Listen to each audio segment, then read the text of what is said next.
সকলোকে study with মি চেনেললৈ আপোনালোকক বহু দিনৰ পাছত আকৌ স্বাগতম জনাইছোঁ আৰু বহু দিনৰ পাছত ভিডিঅ' দিছোঁ। অকণমান বেছি আছিলোঁ আৰু আজি আমি পঢ়িবলৈ গৈ আছোঁ এখন যুদ্ধৰ বিষয়ে, যিখন যুদ্ধ মোগল আৰু আহোমৰ মাজত হৈছিলে আৰু যুদ্ধখনৰ নাম হৈছে আলাবৈ যুদ্ধ। আৰু আপোনালোকৰ প্ৰিপাৰেশ্যন কেনেকুৱা চলিছে? এক্সামটো পাইছেহিয়ে চাগে ন? জুলাই আগষ্ট মানত হ'ব চাগে, নহয়নে? আৰু এতিয়া আহকচোন আমি আলাবৈ যুদ্ধখনৰ বিষয়ে পঢ়োঁ। গুৱাহাটীত মোগলৰ যেতিয়া পৰাজয় হৈছিল, ফিৰোজ খানক বন্দী কৰিছিলে আৰু তাৰ পাছতে মোগল সম্ৰাট ঔৰংগজেব পুৰা বিচলিত হৈ গৈছিলে আৰু তেতিয়াই আহোমসকলৰ বিৰুদ্ধে মোগলে যুদ্ধ কৰিবলৈ সৈন্যবাহিনী ঠিক কৰিছিলে আৰু তাক মোগলৰ আটাইতকৈ শ্ৰেষ্ঠ সেনাপতিৰ ভিতৰত ৰামসিংহক নিযুক্তি কৰিছিলে। আহোমৰ বুৰঞ্জী মতে কিন্তু মোগলৰ সৈন্যবাহিনীৰ আগশাৰীত মদনবৰ্তী নামৰ এগৰাকী মহিলা যোদ্ধা আছিল বুলি কোৱা হয়। অৱশ্যে পাৰ্চীত কোনো উল্লেখ নাই বুলি কৈছে।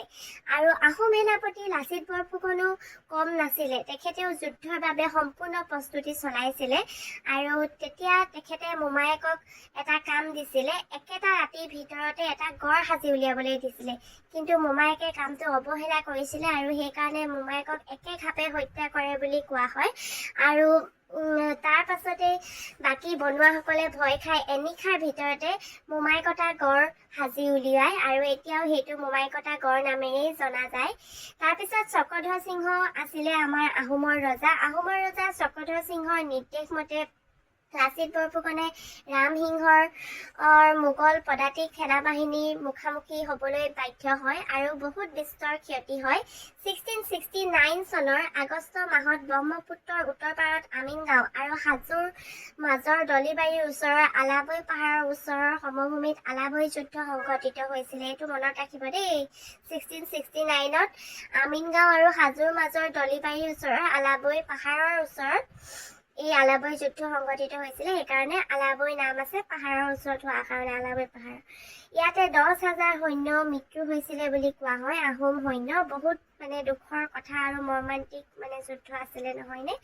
আৰু ৰজা ৰামসিংহই তাৰপিছত শান্তি আলোচনা কৰিছিলে। ৰজাই ৰামসিংহৰ লগত শান্তি আলোচনা কৰিছিলে আৰু 1670 চনত চক্ৰধৰ সিংহৰ মৃত্যু হয়।